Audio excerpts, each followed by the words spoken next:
ਸਤਿ ਸ਼੍ਰੀ ਅਕਾਲ ਜੀ। ਤੁਸੀਂ ਵੇਖ ਰਹੇ ਹੋ ਪੰਜਾਬ ਮੇਲ USA TV।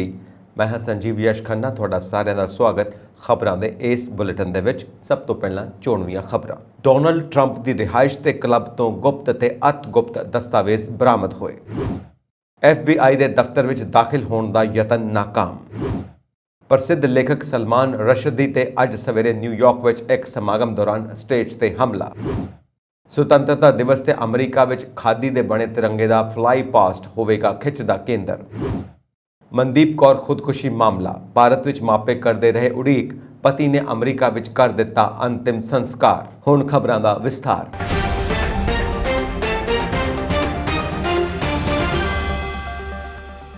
ਸਾਬਕਾ ਰਾਸ਼ਟਰਪਤੀ ਡੋਨਲਡ ਟਰੰਪ ਦੀਆਂ ਮੁਸ਼ਕਿਲਾਂ ਵੱਧਦੀਆਂ ਹੋਈਆਂ ਨਜ਼ਰ ਆ ਰਹੀਆਂ ਹਨ। FBI ਵੱਲੋਂ ਸਾਬਕਾ ਰਾਸ਼ਟਰਪਤੀ ਦੀ ਫਲੋਰੀਡਾ ਸਥਿਤ ਨਿੱਜੀ ਕਲੱਬ ਤੇ ਰਿਹਾਇਸ਼ ਤੇ ਕੀਤੀ ਗਈ ਛਾਪੇਮਾਰੀ ਦੌਰਾਨ ਅਮਰੀਕੀ ਸਰਕਾਰ ਨੇ ਅਹਿਮ ਦਸਤਾਵੇਜ਼ ਬਰਾਮਦ ਹੋਣ ਦਾ ਦਾਅਵਾ ਕੀਤਾ ਹੈ। ਸਰਕਾਰੀ ਸੂਤਰਾਂ ਨੇ ਕਿਹਾ ਕਿ ਬਰਾਮਦ ਦਸਤਾਵੇਜ਼ਾਂ ਵਿੱਚ ਗੁਪਤ ਤੇ ਅਤ ਗੁਪਤ ਦਸਤਾਵੇਜ਼ ਸ਼ਾਮਿਲ ਹਨ। ਹਾਲਾਂਕਿ ਇਸ ਸੰਬੰਧੀ ਕੋਈ ਸਪਸ਼ਟ ਵੇਰਵਾ ਨਹੀਂ ਦਿੱਤਾ ਗਿਆ। ਇਸੇ ਦੌਰਾਨ ਟਰੰਪ ਸਮਰਥਕ ਸੋਸ਼ਲ ਮੀਡੀਆ ਉੱਪਰ ਜਾਂਚ ਏਜੰਸੀ FBI ਵਿਰੁੱਧ ਮਾਹੌਲ ਬਣਾਉਣ ਦਾ ਯਤਨ ਕਰ ਰਹੇ ਹਨ ਤੇ ਲੋਕਾਂ ਨੂੰ ਉਸ ਵਿਰੁੱਧ ਹਿੰਸਾ ਲਈ ਉਕਸਾ ਰਹੇ ਹਨ। ਟਰੰਪ ਸਮਰਥਕ ਇੱਕ ਹਥਿਆਰਬੰਦ ਸ਼ੱਕੀ ਵਿਅਕਤੀ ਨੇ FBI ਦੇ ਓਹਾਇਓ ਦੇ ਸਿਨਸਿਨਾਟੀ ਖੇਤਰੀ ਦਫ਼ਤਰ ਵਿੱਚ ਦਾਖਲ ਹੋਣ ਦਾ ਨਾਕਾਮ ਯਤਨ ਕੀਤਾ। FBI ਦੇ ਸਿਨਸਿਨਾਟੀ ਦਫ਼ਤਰ ਵੱਲੋਂ ਜਾਰੀ ਇੱਕ ਬਿਆਨ ਵਿੱਚ ਕਿਹਾ ਗਿਆ ਕਿ ਸ਼ੱਕ ਪੈਣ ਤੇ ਜਦ ਖਤਰੇ ਦਾ ਅਲਾਰਮ ਵਜਾਇਆ ਗਿਆ ਤਾਂ ਸ਼ੱਕੀ ਵਿਅਕਤੀ ਕਾਰ ਵਿੱਚ ਫਰਾਰ ਹੋ ਗਿਆ। ਪੁਲਿਸ ਤੇ ਲਾਅ ਇਨਫੋਰਸਮੈਂਟ ਅਫਸਰਾਂ ਨੇ ਉਸ ਦੀ ਕਾਰ ਦਾ ਪਿੱਛਾ ਕਰਕੇ ਉਸ ਨੂੰ ਗੋਲੀ ਮਾਰ ਦਿੱਤੀ, ਜਿਸ ਉਪਰੰਤ ਉਹ ਮੌਕੇ ਉੱਪਰ ਹੀ ਦਮ ਤੋੜ ਗਿਆ। ਓਹਾਇਓ ਸਟੇਟ ਹਾਈਵੇ ਗਸ਼ਤੀ ਦਲ ਦੇ ਬੁਲਾਰੇ ਲੈਫਟੀਨੈਂਟ ਨਾਥਨ ਡੈਨਿਸ ਨੇ ਕਿਹਾ ਕਿ ਇੱਕ ਟ੍ਰੈਫਿਕ ਸਟਾਪ ਤੇ ਸ਼ੱਕੀ ਨੂੰ ਰੋਕਣ ਦਾ ਯਤਨ ਕੀਤਾ ਗਿਆ, ਪਰੰਤੂ ਉਹ ਨਹੀਂ ਰੁਕਿਆ, ਜਿਸ ਉਪਰੰਤ ਉਸ ਦਾ ਪਿੱਛਾ ਕੀਤਾ ਗਿਆ, ਜਿਸ ਦੌਰਾਨ ਸ਼ੱਕੀ ਨੇ ਆਪਣੀ ਕਾਰ ਵਿੱਚੋਂ ਪਿੱਛਾ ਕਰ ਰਹੇ ਪੁਲਿਸ ਅਫਸਰਾਂ ਉੱਪਰ ਗੋਲੀਆਂ ਚਲਾਈਆਂ। ਅੰਤ ਵਿੱਚ ਉਸ ਨੂੰ ਰੋਕ ਲਿਆ ਗਿਆ ਤੇ ਇਸ ਉਪਰੰਤ ਸ਼ੱਕੀ ਨੇ ਆਪਣੀ ਕਾਰ ਦੀ ਓਟ ਲੈ ਕੇ ਪੁਲਿਸ ਅਫਸਰਾਂ ਤੇ ਗੋਲੀਆਂ ਚਲਾਈਆਂ। ਪੁਲਿਸ ਅਫਸਰਾਂ ਦੀ ਜਵਾਬੀ ਕਾਰਵਾਈ ਵਿੱਚ ਉਹ ਮਾਰਿਆ ਗਿਆ। ਬੁਲਾਰੇ ਅਨੁਸਾਰ ਇਹ ਕਾਰਵਾਈ ਕਈ ਘੰਟੇ ਚੱਲੀ, ਜਿਸ ਦੌਰਾਨ ਸ਼ੱਕੀ ਵਿਅਕਤੀ ਨੂੰ ਆਤਮ ਸਮਰਪਣ ਕਰਨ ਲਈ ਕਿਹਾ ਗਿਆ, ਪਰ ਉਹ ਟਸ ਤੋਂ ਮਸ ਨਾ ਹੋਇਆ। ਉਸ ਕੋਲ ਇੱਕ AR-15 ਰਾਈਫਲ ਤੇ ਇੱਕ ਨੇਲ ਗਨ ਸੀ। ਉਸ ਦੀ ਪਛਾਣ ਰਿੱਕੀ W. ਸਿਫਰ ਉਮਰ 42 ਸਾਲ ਵਜੋਂ ਹੋਈ ਹੈ, ਜੋ ਕੋਲੰਬਸ ਦਾ ਰਹਿਣ ਵਾਲਾ ਹੈ। ਹਾਲਾਂਕਿ ਅਧਿਕਾਰੀਆਂ ਨੇ ਸਿਫਰ ਵੱਲੋਂ FBI ਦੇ ਦਫ਼ਤਰ ਵਿੱਚ ਦਾਖਲ ਹੋਣ ਪਿੱਛੇ ਮੰਤਵ ਦਾ ਖੁਲਾਸਾ ਨਹੀਂ ਕੀਤਾ, ਪਰੰਤੂ ਸੂਤਰਾਂ ਅਨੁਸਾਰ ਸ਼ੱਕੀ ਵਿਅਕਤੀ ਦਾ ਸੰਬੰਧ ਸੱਜੇ ਪੱਖੀ ਅੱਤਵਾਦੀ ਗਰੁੱਪ ਨਾਲ ਹੈ। ਸਿਫਰ ਦਾ ਇੱਕ ਸੋਸ਼ਲ ਮੀਡੀਆ ਖਾਤਾ ਹੈ, ਜਿਸ ਵਿੱਚ FBI ਵਿਰੁੱਧ ਹਥਿਆਰ ਚੁੱਕਣ ਤੇ ਹਿੰਸਾ ਫੈਲਾਉਣ ਦਾ ਸੱਦਾ ਦਿੱਤਾ ਗਿਆ ਹੈ। ਅੱਜ ਸਵੇਰੇ ਪੱਛਮੀ ਨਿਊਯਾਰਕ ਵਿੱਚ ਇੱਕ ਸਮਾਗਮ ਦੌਰਾਨ ਪ੍ਰਸਿੱਧ ਲੇਖਕ ਸਲਮਾਨ ਰਸ਼ਦੀ ਤੇ ਸਟੇਜ ਤੇ ਹੀ ਹਮਲਾ ਕੀਤਾ ਗਿਆ। ਪੁਲਿਸ ਮੁਤਾਬਕ ਰਸ਼ਦੀ ਦੀ ਗਰਦਨ ਤੇ ਚਾਕੂ ਦਾ ਜ਼ਖਮ ਸੀ ਅਤੇ ਉਸ ਨੂੰ ਹੈਲੀਕਾਪਟਰ ਰਾਹੀਂ ਇਲਾਕੇ ਦੇ ਹਸਪਤਾਲ ਲਿਜਾਇਆ ਗਿਆ। ਉਸ ਦੀ ਹਾਲਤ ਦਾ ਤੁਰੰਤ ਪਤਾ ਨਹੀਂ ਲੱਗ ਸਕਿਆ, ਬਾਕੀ ਜਾਣਕਾਰੀ ਆਉਣ ਤੱਕ। ਸਲਮਾਨ ਰਸ਼ਦੀ ਨੇ ਅਤਿਆਚਾਰ ਦੀ ਧਮਕੀ ਦੇ ਤਹਿਤ ਦੇਸ਼ ਨਿਕਾਲਾ ਦਿੱਤੇ ਲੇਖਕਾਂ ਤੇ ਇੱਕ ਲੈਕਚਰ ਲੜੀ ਦੇ ਹਿੱਸੇ ਵਜੋਂ ਚੋਟਾਉਕਾ ਇੰਸਟੀਚਿਊਟ ਵਿੱਚ ਬੋਲਣਾ ਸੀ। ਇਹ ਹਮਲਾ ਉਦੋਂ ਹੋਇਆ ਜਦੋਂ ਉਹ ਇਸ ਸਮਾਗਮ ਵਿੱਚ ਬੋਲ ਰਹੇ ਸਨ। ਰਸ਼ਦੀ ਉੱਤੇ ਚਾਕੂ ਨਾਲ ਵਾਰ ਕਰਨ ਵਾਲਾ ਵਿਅਕਤੀ ਸਟੇਜ ਉੱਤੇ ਜਾ ਚੜ੍ਹਿਆ ਤੇ ਉਸ ਉੱਤੇ ਅਟੈਕ ਕਰ ਦਿੱਤਾ ਤੇ ਉਸ ਆਦਮੀ ਨੇ ਰਸ਼ਦੀ ਨੂੰ ਚਾਕੂ ਦੇ ਮੁੱਕਾ ਮਾਰਨੇ ਸ਼ੁਰੂ ਕਰ ਦਿੱਤੇ ਤੇ ਰਸ਼ਦੀ ਫਰਸ਼ ਤੇ ਡਿੱਗ ਪਿਆ। ਫਿਰ ਉਸ ਵਿਅਕਤੀ ਨੂੰ ਕਾਬੂ ਕਰ ਲਿਆ ਗਿਆ ਅਤੇ ਪੁਲਿਸ ਨੇ ਉਸ ਨੂੰ ਹਿਰਾਸਤ ਵਿੱਚ ਲੈ ਲਿਆ। ਇਸ ਮੌਕੇ ਦੀਆਂ ਫੋਟੋਆਂ ਅਤੇ ਵੀਡੀਓ ਵਿੱਚ ਕਰਮਚਾਰੀ ਰਸ਼ਦੀ ਵੱਲ ਭੱਜੇ ਆਉਂਦੇ ਦਿਖਾਈ ਦਿੰਦੇ ਨੇ, ਜਿਸ ਨੂੰ ਬਾਅਦ ਵਿੱਚ ਸਟੇਜ ਤੋਂ ਬਾਹਰ ਲਿਜਾਣ ਵਿੱਚ ਮਦਦ ਕੀਤੀ ਗਈ। ਹੈਨਰੀ ਰੀਸ, ਇੱਕ ਸਾਹਿਤਕਾਰ ਗੈਰ ਲਾਭਕਾਰੀ ਸੰਸਥਾ ਦੇ ਸੰਸਥਾਪਕ ਜੋ ਰਸ਼ਦੀ ਦੇ ਨਾਲ ਸਟੇਜ ਤੇ ਦਿਖਾਈ ਦੇ ਰਿਹਾ ਸੀ, ਉਹਨਾਂ ਨੂੰ ਵੀ ਸਿਰ ਤੇ ਮਾਮੂਲੀ ਚੋਟ ਲੱਗੀ ਹੈ। 75 ਸਾਲਾ ਭਾਰਤੀ ਮੂਲ ਸਲਮਾਨ ਰਸ਼ਦੀ ਦੇ ਨਾਵਲ 1988 ਵਿੱਚ ਦੀ ਸੈਟੈਨਿਕ ਵਰਸਿਸ ਦੇ ਪ੍ਰਕਾਸ਼ਨ ਤੋਂ ਬਾਅਦ ਮੌਤ ਦੀਆਂ ਧਮਕੀਆਂ ਅਤੇ ਹੱਤਿਆ ਦੀਆਂ ਕੋਸ਼ਿਸ਼ਾਂ ਹੁੰਦੀਆਂ ਰਹੀਆਂ ਹਨ। ਇਸ ਕਿਤਾਬ, ਜਿਸ ਨੂੰ ਕੁਝ ਮੁਸਲਮਾਨ ਇਸਲਾਮ ਦੇ ਗਲਤ ਚਿਤਰਣ ਕਾਰਨ ਅਪਮਾਨਜਨਕ ਮੰਨਦੇ ਹਨ, ਇਸ ਕਿਤਾਬ ਤੇ ਈਰਾਨ ਵਿੱਚ ਪਾਬੰਦੀ ਲਗਾ ਦਿੱਤੀ ਗਈ ਸੀ। ਅਗਲੇ ਸਾਲ ਈਰਾਨ ਦੇ ਨੇਤਾ ਆਇਤੁੱਲਾ ਰਹੁੱਲਾ ਖੋਮੇਨੀ ਨੇ ਰਸ਼ਦੀ ਦੀ ਮੌਤ ਦੀ ਮੰਗ ਕਰਦੇ ਹੋਏ ਇੱਕ ਫਤਵਾ ਜਾਂ ਹੁਕਮਨਾਮਾ ਜਾਰੀ ਕੀਤਾ ਸੀ। ਇਸ ਦੌਰਾਨ $3 ਮਿਲੀਅਨ ਤੋਂ ਵੱਧ ਦੇ ਇਨਾਮ ਦੀ ਪੇਸ਼ਕਸ਼ ਕੀਤੀ ਗਈ ਸੀ ਅਤੇ ਸਲਮਾਨ ਰਸ਼ਦੀ ਲਗਭਗ ਇੱਕ ਦਹਾਕੇ ਤੱਕ ਲੁਕਿਆ ਰਿਹਾ। ਅਮਰੀਕਾ ਦੇ ਨਿਊਯਾਰਕ ਸੂਬੇ ਵਿੱਚ ਭਾਰਤ ਦੇ 75ਵੇਂ ਸੁਤੰਤਰਤਾ ਦਿਵਸ ਦੇ ਜਸ਼ਨਾਂ ਮੌਕੇ ਹਡਸਨ ਨਦੀ ਦੇ ਉੱਪਰ ਖਾਦੀ ਦੇ ਬਣੇ 220 ਫੁੱਟ ਲੰਬੇ ਤਿਰੰਗੇ ਦਾ ਫਲਾਈ ਪਾਸਟ ਅਤੇ ਟਾਈਮਜ਼ ਸਕੁਅਰ ਤੇ ਇੱਕ ਵਿਸ਼ਾਲ ਬਿਲਬੋਰਡ ਦਾ ਪ੍ਰਦਰਸ਼ਨ ਲੋਕਾਂ ਦੀ ਖਿੱਚ ਦਾ ਕੇਂਦਰ ਰਹੇਗਾ। ਦੀ federation of Indian association NYNJCTNEFIA ਨੇ ਇਸ ਸਾਲ ਆਜ਼ਾਦੀ ਕਾ ਅੰਮ੍ਰਿਤ ਮਹਾਉਤਸਵ ਦੇ ਹਿੱਸੇ ਵਜੋਂ ਕਈ ਵਿਸ਼ੇਸ਼ ਸਮਾਗਮਾਂ ਦਾ ਐਲਾਨ ਕੀਤਾ ਹੈ ਜੋ ਕਿ ਭਾਰਤ ਦੀ ਆਜ਼ਾਦੀ ਦੇ 75 ਸਾਲਾਂ ਦੀ ਯਾਦ ਵਿੱਚ ਮਨਾਇਆ ਜਾ ਰਿਹਾ ਹੈ। ਇਨ੍ਹਾਂ ਸਮਾਗਮਾਂ ਦੀ ਸ਼ੁਰੂਆਤ 15 ਅਗਸਤ ਨੂੰ ਟਾਈਮਜ਼ ਸਕੁਅਰ ਵਿਖੇ ਖਾਦੀ ਦੇ ਬਣੇ ਭਾਰਤੀ ਝੰਡੇ ਨੂੰ ਲਹਿਰਾਉਣ ਨਾਲ ਹੋਵੇਗੀ। ਇਸ ਦੇ ਨਾਲ ਹੀ ਪਿਛਲੇ ਸਾਲਾਂ ਦੀ ਤਰ੍ਹਾਂ ਇਸ ਵਾਰ ਵੀ ਨਿਊਯਾਰਕ ਦੀ ਮਸ਼ਹੂਰ ਐਮਪਾਇਰ ਸਟੇਟ ਬਿਲਡਿੰਗ ਨੂੰ ਤਿਰੰਗੀਆਂ ਲਾਈਟਾਂ ਨਾਲ ਸਜਾਇਆ ਜਾਵੇਗਾ। FIA ਨੇ ਕਿਹਾ ਕਿ ਭਾਰਤੀ ਭਾਈਚਾਰਕ ਸੰਸਥਾਵਾਂ ਆਜ਼ਾਦੀ ਕਾ ਅੰਮ੍ਰਿਤ ਮਹੋਤਸਵ ਦੇ ਹਿੱਸੇ ਵਜੋਂ ਭਾਰਤ ਦੀ ਆਜ਼ਾਦੀ ਦੀ 75ਵੀਂ ਵਰ੍ਹੇਗੰਢ ਨੂੰ ਮਨਾਉਣ ਲਈ 15 ਅਗਸਤ ਨੂੰ ਟਾਈਮਜ਼ ਸਕੁਅਰ ਵਿਖੇ ਇੱਕ ਵਿਸ਼ਾਲ ਇੰਡੀਆ ਡੇ ਪਰੇਡ ਬਿਲਬੋਰਡ ਵੀ ਪ੍ਰਦਰਸ਼ਿਤ ਕਰਨਗੀਆਂ। FIA ਮੁਤਾਬਿਕ ਖਾਦੀ ਦੇ ਬਣੇ 220 ਫੁੱਟ ਲੰਬੇ ਤਿਰੰਗੇ ਦਾ ਫਲਾਈ ਪਾਸਟ ਵੀ 15 ਅਗਸਤ ਨੂੰ ਨਿਊਯਾਰਕ ਵਿੱਚ ਹਡਸਨ ਨਦੀ ਤੇ ਆਯੋਜਿਤ ਕੀਤਾ ਜਾਵੇਗਾ। ਸੰਗਠਨ ਨੇ ਦਾਅਵਾ ਕੀਤਾ ਕਿ ਇਹ ਹਡਸਨ ਨਦੀ ਤੇ ਖਾਦੀ ਦੇ ਬਣੇ ਸਭ ਤੋਂ ਵੱਡੇ ਤਿਰੰਗੇ ਦਾ ਆਪਣੀ ਕਿਸਮ ਦਾ ਪਹਿਲਾ ਵਿਸ਼ੇਸ਼ ਫਲਾਈ ਪਾਸਟ ਹੋਵੇਗਾ ਜਿਸ ਨੂੰ ਹਜ਼ਾਰਾਂ ਲੋਕ ਦੇਖਣਗੇ।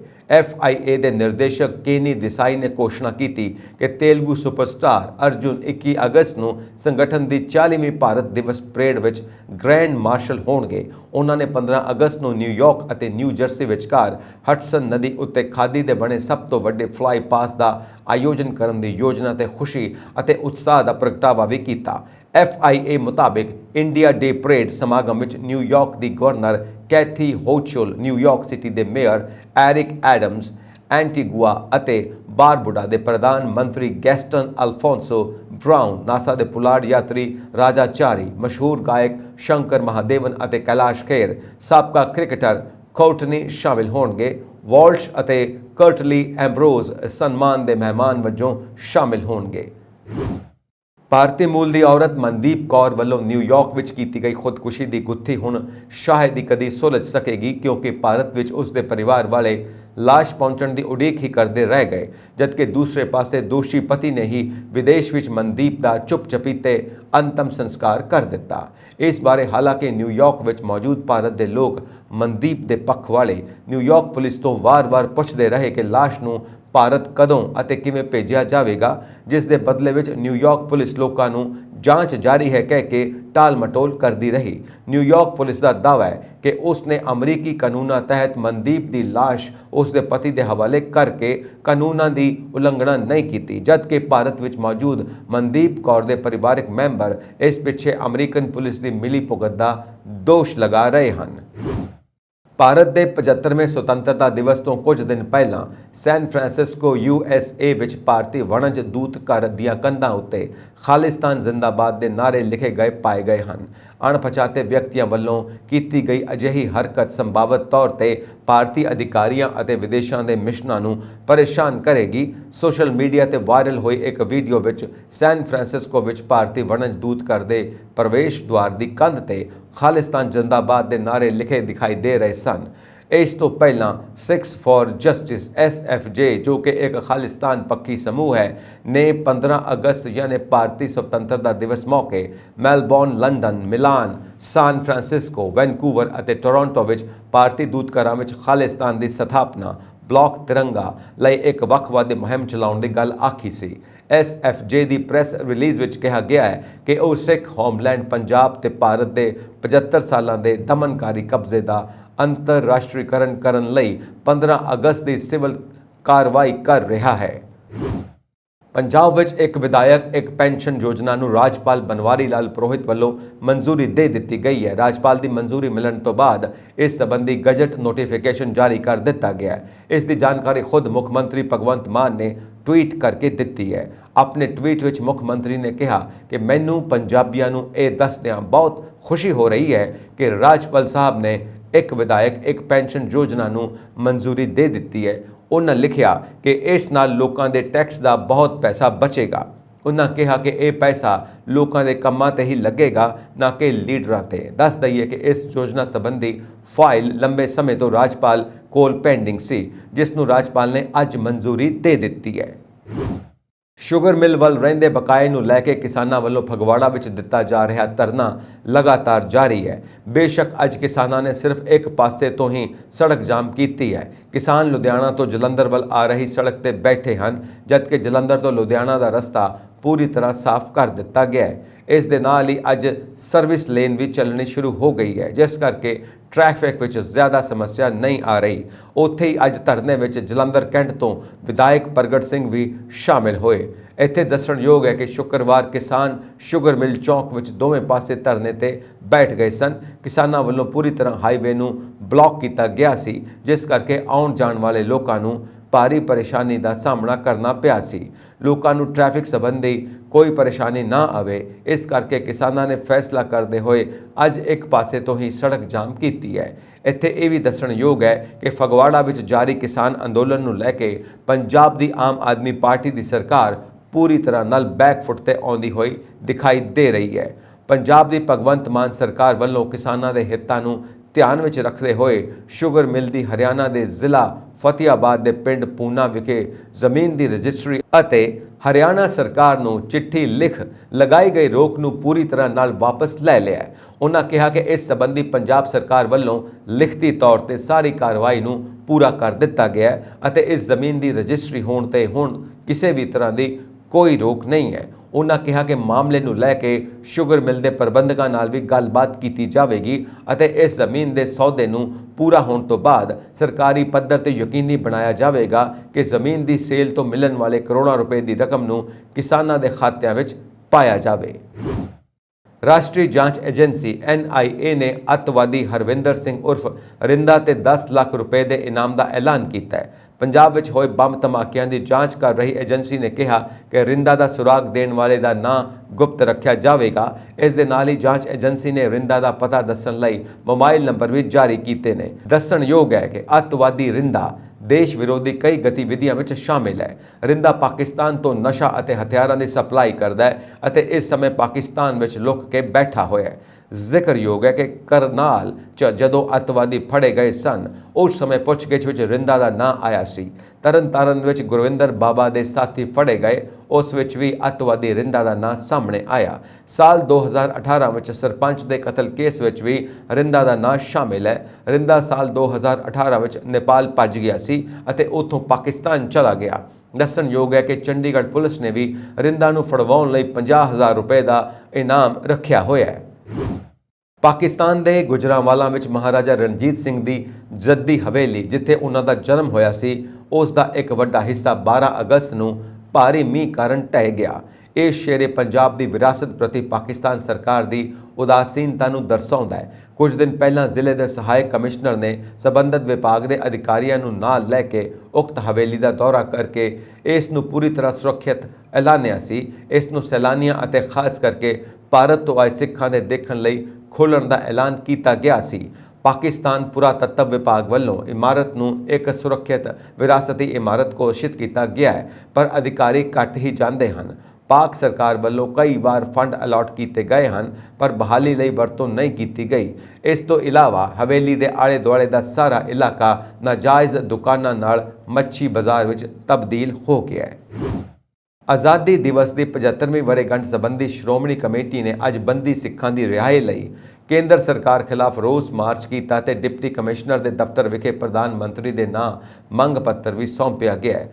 ਦਰਬਾਰ ਸਾਹਿਬ ਕੰਪਲੈਕਸ ਤੋਂ ਸ਼੍ਰੋਮਣੀ ਕਮੇਟੀ ਦੇ ਪ੍ਰਧਾਨ ਐਡਵੋਕੇਟ ਹਰਜਿੰਦਰ ਸਿੰਘ ਧਾਮੀ ਦੀ ਅਗਵਾਈ ਹੇਠ ਸ਼ੁਰੂ ਹੋਏ ਇਸ ਰੋਸ ਮਾਰਚ ਵਿੱਚ ਸ਼੍ਰੋਮਣੀ ਕਮੇਟੀ ਦੇ ਮੈਂਬਰ, ਕਰਮਚਾਰੀ ਤੇ ਹੋਰ ਸਿੱਖ ਸ਼ਾਮਿਲ ਸਨ। ਪ੍ਰਦਰਸ਼ਨਕਾਰੀਆਂ ਨੇ ਰੋਸ ਵਜੋਂ ਕਾਲੀਆਂ ਦਸਤਾਰਾਂ ਸਜਾਈਆਂ ਹੋਈਆਂ ਸਨ ਅਤੇ ਬੰਦੀ ਸਿੱਖਾਂ ਦੀ ਰਿਹਾਈ ਸੰਬੰਧੀ ਬੈਨਰ ਤਖਤੀਆਂ ਚੁੱਕੇ ਹੋਏ ਸਨ। ਉਹਨਾਂ ਵੱਲੋਂ ਬੰਦੀ ਸਿੱਖਾਂ ਦੀ ਰਿਹਾਈ ਬਾਰੇ ਨਾਅਰੇ ਵੀ ਲਗਾਏ ਗਏ। ਪ੍ਰਦਰਸ਼ਨਕਾਰੀ ਪਹਿਲਾਂ ਹਾਲ ਗੇਟ ਵਿਖੇ ਇਕੱਠੇ ਹੋਏ ਅਤੇ ਫਿਰ ਮਾਰਚ ਕਰਦੇ ਹੋਏ ਡਿਪਟੀ ਕਮਿਸ਼ਨਰ ਦੇ ਦਫ਼ਤਰ ਪੁੱਜੇ। ਪ੍ਰਧਾਨ ਐਡਵੋਕੇਟ ਧਾਮੀ ਨੇ ਆਖਿਆ ਕਿ ਲੰਮੇ ਸਮੇਂ ਤੋਂ ਜੇਲ੍ਹਾਂ ਵਿੱਚ ਬੰਦ ਬੰਦੀ ਸਿੱਖ ਨਿਰਧਾਰਿਤ ਸਜ਼ਾਵਾਂ ਦੀ ਮਿਆਦ ਵੀ ਪੂਰੀ ਕਰ ਚੁੱਕੇ ਨੇ, ਪਰ ਇਸ ਦੇ ਬਾਵਜੂਦ ਉਹਨਾਂ ਨੂੰ ਰਿਹਾ ਨਹੀਂ ਕੀਤਾ ਜਾ ਰਿਹਾ। ਸ਼੍ਰੀ ਗੁਰੂ ਨਾਨਕ ਦੇਵ ਜੀ ਦੇ 550ਵੇਂ ਸਾਲਾ ਪ੍ਰਕਾਸ਼ ਪੁਰਬ ਮੌਕੇ ਕਈ ਬੰਦੀ ਸਿੱਖਾਂ ਨੂੰ ਰਿਹਾ ਕਰਨ ਦਾ ਐਲਾਨ ਵੀ ਕੀਤਾ ਗਿਆ ਸੀ। उन्होंने कहा कि बंदी सिखां की रिहाई लई जदों जहद जारी रखी जाएगी, जे संघर्ष की लोड़ पई तो संघर्ष भी किया जाएगा।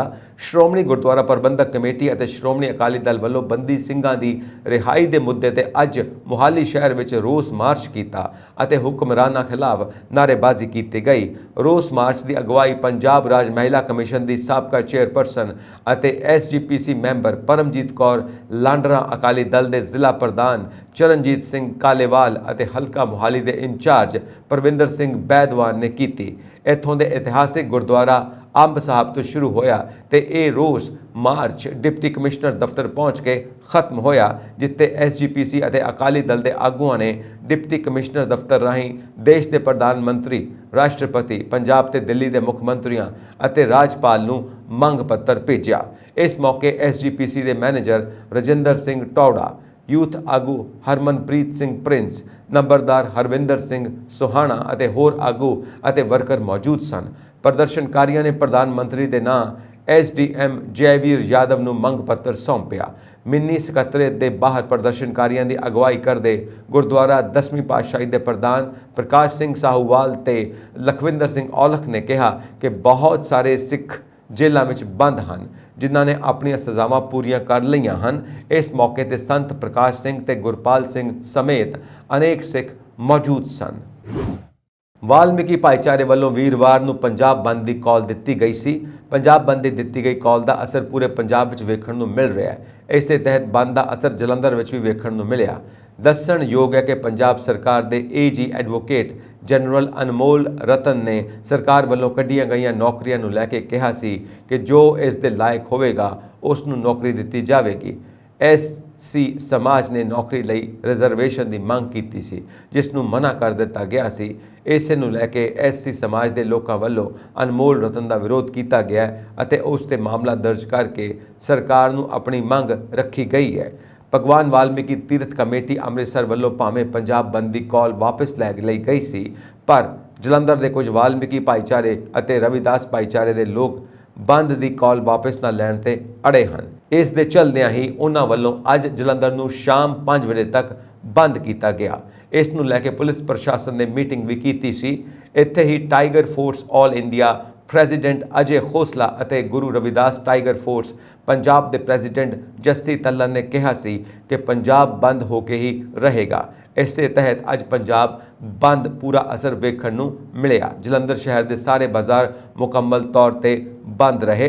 बंद दौरान कोई अणसुखावी घटना ना वापर जाए, इस नूं ध्यान विच रखते हुए जलंधर शहर विच वड्डी गिणती विच पुलिस फोर्स की तैनाती की गई। देश विच कणक का स्टॉक 15 साल के हेठां पद्धर ते आ गया है। मौजूदा समय में भारतीय खुराक निगम और सूबा सरकार दीआं एजेंसियां कोल केंद्री पूल विच कणक का स्टॉक इस महीने की शुरुआत में 26.6 मिलियन टन तक डिग गया, जो 1 अगस्त 2008 तो बाद का सब तो हेठला पद्धर है। अजिही आस प्रगटाई जा रही है कि 1 अक्तूबर तक ये 22.5 मिलियन टन हो जाएगा। उधर दूजे पासे इस सीजन चौलों का भंडार भी घटण का शक बनया होया है। कणक के स्टॉक विच कमी लई मौजूदा रबी सीजन विच खरीद विच 56% तो वध दी आई गिरावट नूं जिम्मेवार मन्निया जा रहा है। इस बार उत्पादन विच कमी देखी गई है। उधर मई 2020 तो ही केंद्र सरकार राशन योजना तहत 80 करोड़ लोगों को कणक वंड रही है। इस नाल भी स्टॉक प्रभावित होया है। खेतरी मंत्रालय ने दस्सिया कि इस बार मार्च के महीने में ज़्यादा तापमान हो जाने कारण देश विच कणक के उत्पादन में 3% की गिरावट देखी गई। 2021-22 सीजन अक्टूबर सितंबर में सरकार हुण तक 58 मिलियन टन तो वध चौल खरीद चुकी है और कुल खरीद 60 मिलियन टन होने की संभावना है। पिछले साल चौलों की खरीद रिकॉर्ड 60 मिलियन टन सी। अगला खरीद सीजन 2022-23 1 अक्तूबर तो शुरू होगा। पूरी सूबिया में हुण तक का घट मींह कारण चौलों का बिजाई खेतर 1 साल पहला की तुलना 13% घट होने के नाल चौलों के उत्पादन में गिरावट की संभावना है।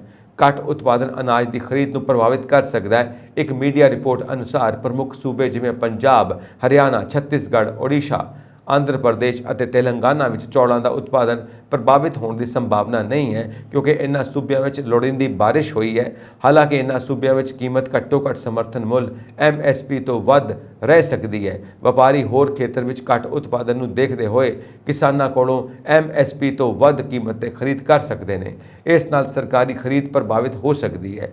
ਤੈਅ ਹੋਵੇਗਾ ਚੌਲਾਂ ਦੀ ਖਰੀਦ ਦਾ ਟੀਚਾ। ਖਾਦ ਮੰਤਰਾਲਾ ਜਲਦ ਹੀ ਅਗਲੇ ਸੀਜ਼ਨ ਲਈ ਚੌਲਾਂ ਦੀ ਖਰੀਦ ਦਾ ਟੀਚਾ ਨਿਰਧਾਰਿਤ ਕਰ ਸਕਦਾ ਹੈ। ਖਾਦ ਮੰਤਰੀ ਪੀਯੂਸ਼ ਗੋਇਲ ਨੇ ਪਿਛਲੇ ਮਹੀਨੇ ਸੂਬਿਆਂ ਤੋਂ ਵਿਸ਼ਵ ਪੱਧਰੀ ਮੰਗ ਨੂੰ ਧਿਆਨ ਵਿੱਚ ਰੱਖਦੇ ਹੋਏ ਵੱਧ ਚੌਲ ਉਗਾਉਣ ਦੀ ਬੇਨਤੀ ਕੀਤੀ ਸੀ। ਜੇਕਰ ਪ੍ਰਧਾਨ ਮੰਤਰੀ ਗਰੀਬ ਕਲਿਆਣ ਅੰਨ ਯੋਜਨਾ ਨੂੰ ਚਾਲੂ ਵਿੱਤੀ ਸਾਲ ਦੀ ਦੂਜੀ ਛਮਾਹੀ ਵਿੱਚ ਵਧਾਇਆ ਜਾਂਦਾ ਹੈ ਤਾਂ ਕੇਂਦਰ ਪੂਲ ਵਿੱਚ ਚੌਲਾਂ ਦਾ ਬਫਰ ਸਟਾਕ 16% ਤੱਕ ਡਿੱਗਣ ਦੀ ਸੰਭਾਵਨਾ ਹੈ। ਭਾਰਤ ਵਿੱਚ ਪਿਛਲੇ 24 ਘੰਟਿਆਂ ਦੌਰਾਨ ਕੋਵਿਡ-19 ਦੇ 15,815 ਨਵੇਂ ਕੇਸਾਂ ਦੇ ਆਉਣ ਨਾਲ ਦੇਸ਼ ਵਿੱਚ ਹੁਣ ਕਰੋਨਾ ਮਰੀਜ਼ਾਂ ਦੀ ਕੁੱਲ ਗਿਣਤੀ 4,42,39,372 ਹੋ ਗਈ ਹੈ, ਜਦਕਿ 68 ਵਿਅਕਤੀਆਂ ਦੀ ਮੌਤ ਨਾਲ ਮਹਾਮਾਰੀ ਵਿੱਚ ਜਾਨ ਗਵਾਉਣ ਵਾਲੇ ਲੋਕਾਂ ਦੀ ਕੁੱਲ ਗਿਣਤੀ 5,26,996 ਹੋ ਗਈ ਹੈ। ਦਿੱਲੀ ਤੋਂ 10, ਕਰਨਾਟਕ, ਮਹਾਰਾਸ਼ਟਰ ਤੇ ਪੰਜਾਬ ਵਿੱਚ 5-5, ਅਸਾਮ, ਹਰਿਆਣਾ, ਪੱਛਮੀ ਬੰਗਾਲ ਵਿੱਚ 3-3, ਚੰਡੀਗੜ੍ਹ, ਛੱਤੀਸਗੜ੍ਹ ਤੇ ਮਨੀਪੁਰ ਵਿੱਚ 2-2 ਅਤੇ ਹਿਮਾਚਲ ਪ੍ਰਦੇਸ਼, ਮਿਜ਼ੋਰਮ, ਉੜੀਸਾ ਤੇ ਰਾਜਸਥਾਨ ਵਿੱਚ 1-1 ਮਰੀਜ਼ ਦੀ ਮੌਤ ਹੋਈ ਹੈ। ਇਹ ਸਨ ਅੱਜ ਦੀਆਂ ਮੁੱਖ ਖਬਰਾਂ। ਹੋਰ ਅਪਡੇਟਸ ਦੇ ਲਈ ਵੇਖਦੇ ਰਹੋ ਪੰਜਾਬ ਮੇਲ USA TV। ਸਤਿ ਸ਼੍ਰੀ ਅਕਾਲ ਜੀ।